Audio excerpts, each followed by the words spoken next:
You say that after your service in Vietnam, that you worked to put your memories of your time in Vietnam out of your mind for many years. Why did you do that? I don't think a better way to put it would perhaps that it had it had been just a lousy time, and not just my service in country, but just in general, the political climate, and I was just ready to move on. I did not, as you know, we weren't particularly well received when we returned. In my case, I wasn't, spit on or jeered or anything like that, but it was just as if I had never gone with most of the people that I knew. When I mustered out, I left Fort Leonard Wood. I had my duffel bag on my back, and I stuck out my thumb and hitchhiked to SeaTac and never looked back. Well,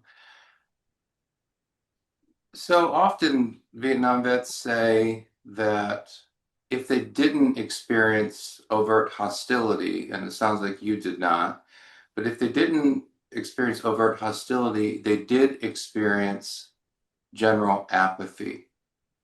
That people, their feeling was that people just did not care that they had been to Vietnam. They didn't want to ask questions about it, or if they did ask questions, they really didn't want to hear about it. Um, was that your feeling that, I was over there in this war zone, and I come home and I just have the feeling that no one cares. Yeah, yeah, and I think it's just more apathy and putting it out of mind. Obviously in '69 and in '70, there was quite a bit of protest going on that I witnessed and was sympathetic with, actually.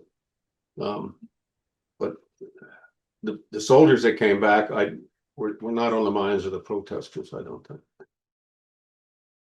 You mentioned that, recently you've been thinking of the importance in your mind of getting your story down, getting your story recorded for the sake of your children and grandchildren.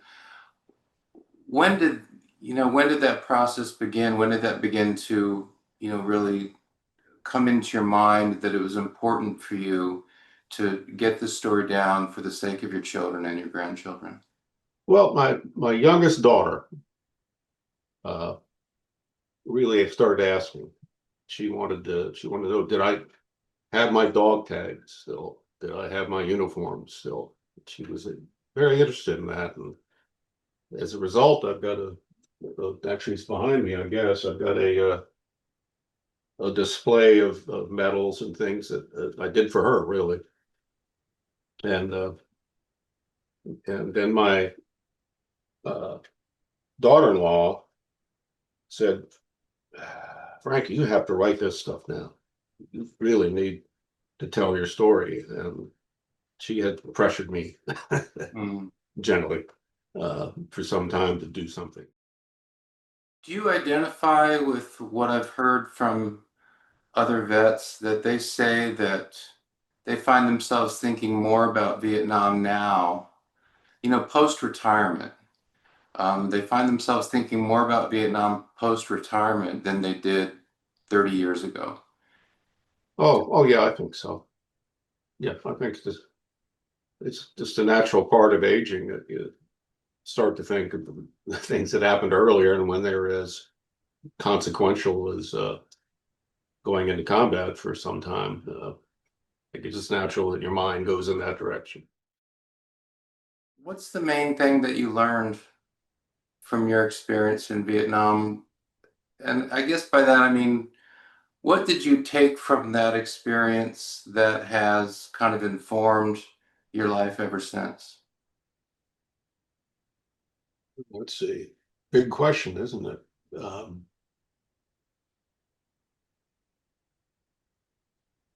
think there's a kind of a centeredness uh, that I got out of it. Um, hard to describe. I think that I walked away with a little stronger than when I walked in. Um, when things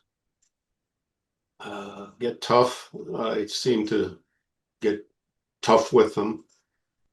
I can just take that experience and use it to do what I have to do. What do you want your grandkids to know when it comes to Grandpa's service in Vietnam? What's the most important thing for them to know?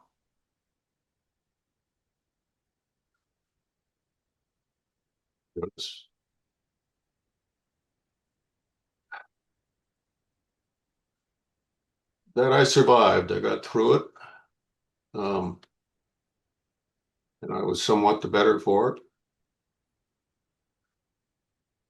And as I was told early when I ride in country, keep your head down and don't stand up on a track in a firefight. In other words, be smart uh, in tough situations.